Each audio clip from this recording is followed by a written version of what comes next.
simple cube used for storing office supplies. Or is it?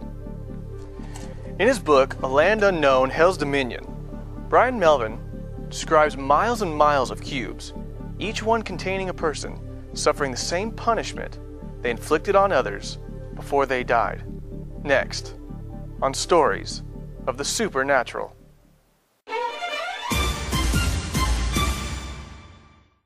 In 1980, I was a rough and ready kind of a guy. I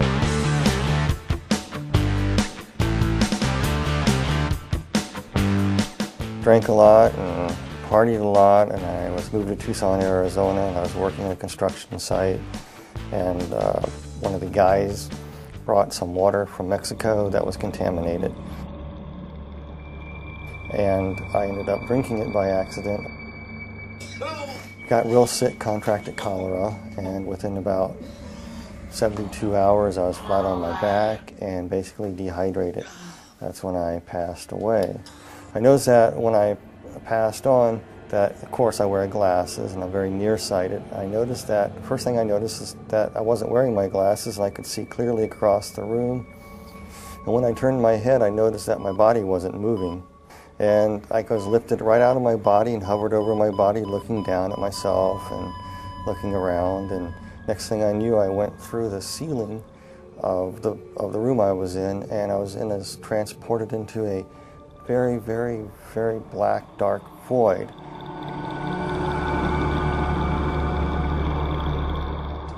I could hear like somebody speaking to me, like telepathy. And it was explaining to me many, many things that I no longer remember, but most of the idea was explaining to you the whys of life, why there was evil in the world, why this, why, people have questions all the time. These were being answered to you as you were being transported to this light. And time you got to where the light was, you knew what happened, you know what's going on. You know what happened, you know you died, you know you're going to be judged, and everything as you're traveling, it's made so clear to you that what's happening is perfectly just and right. Oh yeah, I was going through the darkness and I was approaching the light there, and I noticed that on this rock, it was a big huge boulder right out in the middle of this darkness, and there was a person sitting on a throne. And the individual that was sitting on it was emanating light, very, very powerful, bright light. And there was a love and compassion too, but also a firmness and fairness emanating from this person. And I'm going, who is this? And the basic question that was coming to me through this thought was, look what you have done with God's gift. It was actually Jesus was speaking this to me. He said, if I let you into heaven with what you know now, that I'm just, right, perfect, you would misuse that and keep sin alive in heaven. You can't come in. He told me it was granted to me to see a land unknown that's best forgotten, but will not be left unseen. That was it. And then he took out all these keys out of his robe, just pulled them out. And as he pulled them out, you could see the scar where the nails were kind of like in the wrist area, and they kind of pulled the bones apart. It's kind of traumatic looking. And he had these keys, and the keys were odd shapes and design. And he walked over to a place, and he stuck this key into this, looked like a gate. And a door opened. Then the veil came over, and it was dark again. I couldn't see it. All I could see was the Lord. And I was being moved toward this door, and I went through that door into a void. I mean, a tornado vortex. It was just going round and round. It was a tunnel, spinning horrendously around, just roaring and roaring and spinning and spinning and spinning.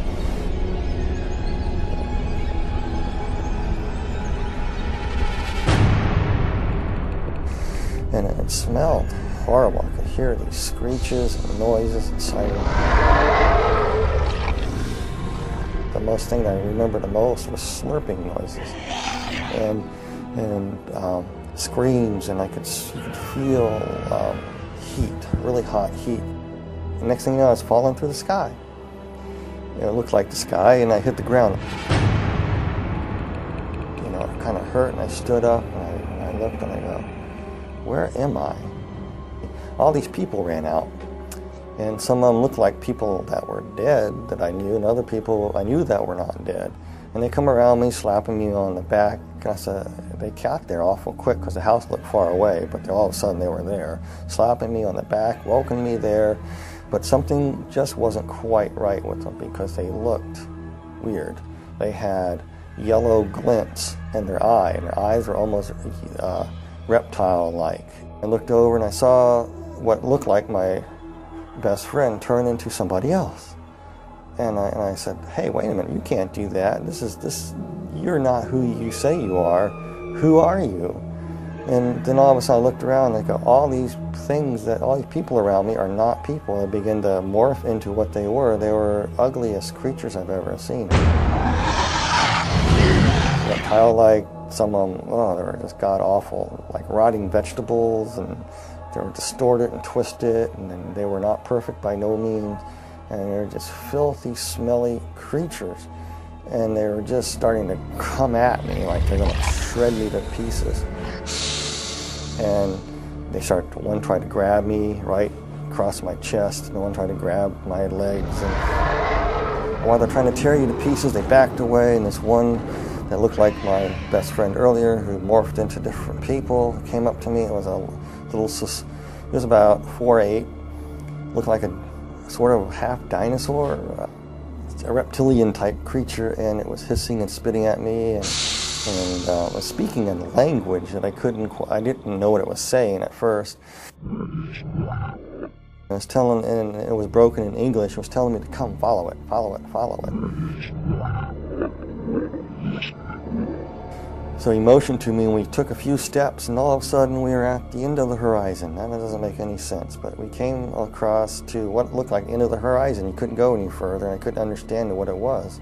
And yet I could look out, and I could see all this vast fields and mountains.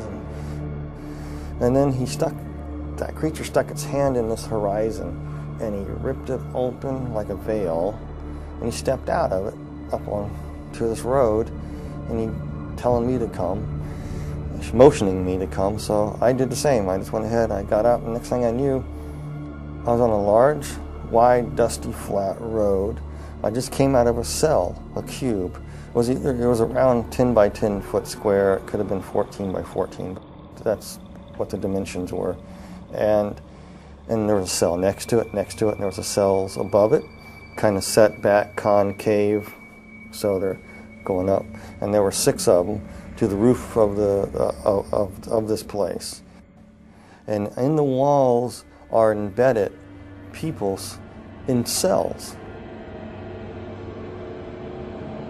And he pointed to another cube, and in this cube I was looking at, there were people inside these cubes. Some were vacant, some people waiting for people to arrive like I did. There's this person in there, and I was just looking at them, and then it was showing me another person. Each person that was in their cube was like they were reliving parts of their life all over again, but not in a very pleasant way. It's like a living nightmare. When we return, Brian Melvin is taken deeper into hell, where he sees people in torment. Among them, one of the most notorious murderers in history. Next, on Stories of the Supernatural. Brian Melvin died after being infected with cholera from drinking water. He describes how his soul was separated from his body and taken to hell. While in hell, his demon guide showed him miles of cubes, most of them containing the souls of people suffering their own personal hell for their deeds during their life on earth. And as we were walking along, I realized that hell is just an enormous big place, and there's many other parts to hell that I did not see. I just saw this place called the pit. And so it says, it's been granted to thee, follow me out to the middle of the road. So he walked out in the middle of the road, and all these demons and creatures running around, and I saw all these people in various stages of torment. And some of these demon creatures inside these cubes were going in at will. and they would be attacking people in various ways. But to the people, they look like other people, or times in their lives, or they look like demons. Whatever their worst nightmare was is basically what they were living. We walked along to another cube, looked inside of another individual that was there, and it reminded me of an old sailing ship. And this guy used to be a captain of the ship, and he was being flogged. Things that he did on this old sailing ship. He did it for pleasure for these people because it was his ship, and he liked to be mean to his crew, and it was being meted back to him. I noticed this being, this creature looking at me. It was in a cube at first, and the person who was looking at this creature is one of those tall creatures with the faces that went around, but it was of a beautiful purplish color in a way, kind of a beautiful creature, but hideous at the same time. And with its faces revolving around, very seductive, very flattering, very persuasive. It would try to plant thoughts in your mind, trying to tell you, why would such a good God allow people to suffer like this? It was trying to get me to curse God. I really don't know who the demon creature was. I know he had great power and authority. He either was the second in command or he could have been Satan himself. This one vortex was spinning, and a lady that had just died in a car wreck came through, and she was deposited right there. And I saw her as she arrived, and inside her cube, she saw it as the illusion of her grandmother's farm, her grandparents' farm that she loved so well as when she was growing up. And her grandmother recently passed away too, so she got in this cube, and immediately she thought she was in heaven because there was a grandmother waiting there welcoming me. The grandmother that was actually a demon that gave the illusion of being the grandmother said, "Dear Pudding, you made it to heaven. I'm so glad you're here." And she really thought that she was in paradise. But there was a darker side to her. She would make her children be what she wanted. Her children wanted something else. She wanted them to be this. And if they didn't do it her way, it was the fist. It was verbal abuse. It was cutting down. So as she sat down, I was watching it, and the tree's limbs just grabbed her. And then she realized she was not in paradise. And as we passed some cubes, there were people inside, and they were trapped in flames. And it was like their skin was still intact, but they were burning. And there was an individual, and he was playing pool. And this guy was a child serial killer, but he lived in the 1940s. But he was in this pool hall playing this pool before the punishments would commence again. He thought he had a break. And then these people in there would torment him and come and run and just grab him and tear him up. And out of the sky, I could see this big demon coming down. It reminds me of a snake. He just gobbled him and swallowed him. Then all these other little demons came up and said, you know, that's no fair. We didn't have our chance with him yet. Regurgitated him back up. He was whole. I know this sounds really bizarre, but that's what happened. Then all the other little demons, little teeny things, about 3 foot tall, just jumped on him. And he was powerless. And they were beating him and clawing him. And there was no rest for this guy whatsoever after that. It was constant torment. Everything that he ever done was being justly put back to him. I came to a cube, and I was looking at this, and this was a woman. She was dressed in fine garb. She was a temple prostitute, basically what it was. And she was somebody who died in Corinth around 69 AD. For a price, she would have a newborn son. For some reason, their religion was some strange thing. When you have a newborn son, you can offer it into a statue, and there's flames underneath the statue. You put the baby on the statue, and basically the baby will be cooked. And here she is in this temple. There was no let up to her torment. It was almost like all the little babies that she burned that were hers and other people's were tormenting her, mocking her, pouncing on her, just crawling and tearing her up. And she just screamed, and I had to turn away and walk.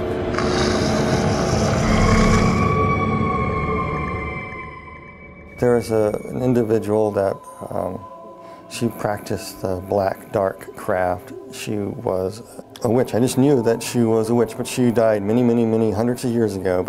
She was trapped in a coffin, scratching, trying to get out. She couldn't get out. She was in that position for years and years and years and years, hundreds of years. And then finally, when she got it open, all the demons would pounce on her.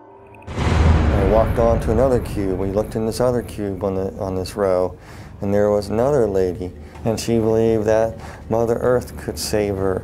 And then if she honored the trees and the rocks, and she was into this nature thing, and part of their religious practice that she would practice would be getting out in the fields and dancing around a fire with a bunch of other people doing the same.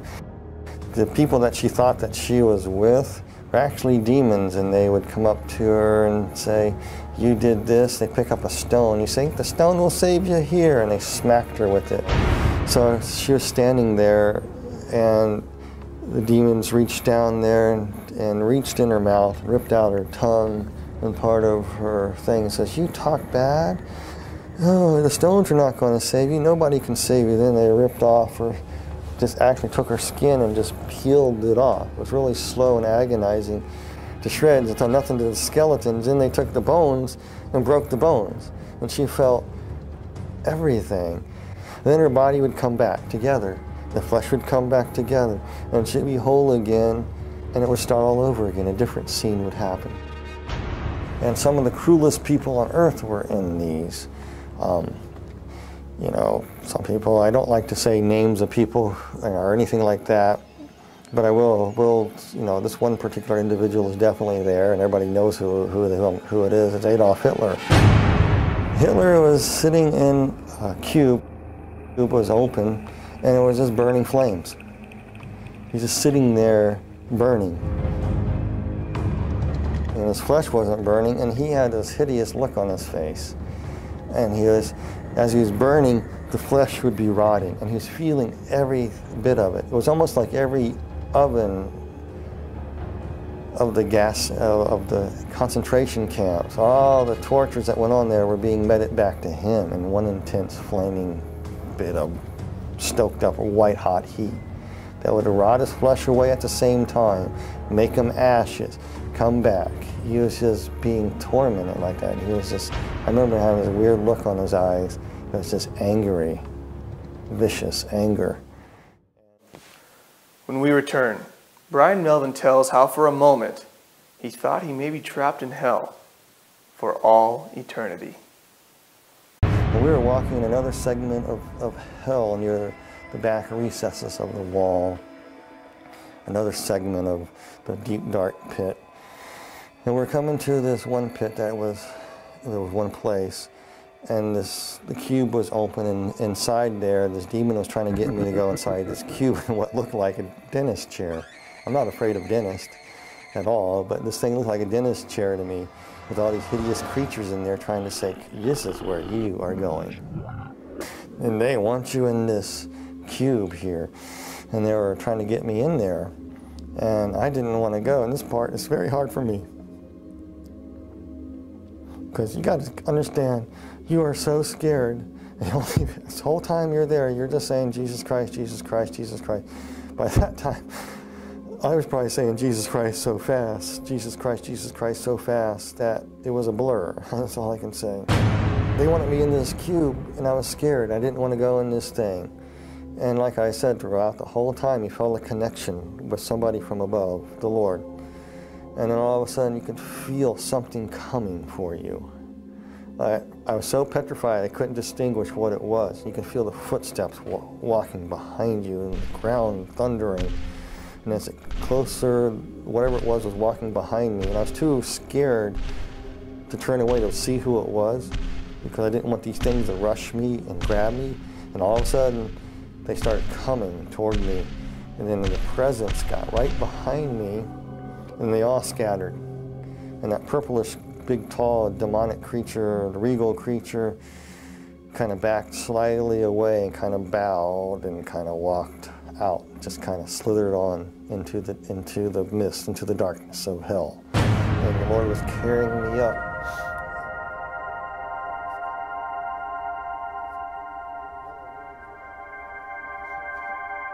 And I knew who it was. It was Jesus. He picked me up. This is part I remember though so clearly. He just picked me up in his arms, and I could see where they crucified him. As he's holding me, his bones are pulled apart. He's saying, you pulled apart my bones. And he carried me. And kind of floated through the air and went through the center of the bottomless pit. I went straight up. I remember bits and pieces of being taken to a hospital and waking up in a hospital room. And nurses poking me. And when I woke up out of this thing trying to breathe, I grabbed the doctor and said, "I'm not in a cube, am I?" "I better not be in a cube." And the doctor says, "No, you're in a hospital." And from it, I was no longer an atheist. There was a God, there is a heaven, and there is a hell.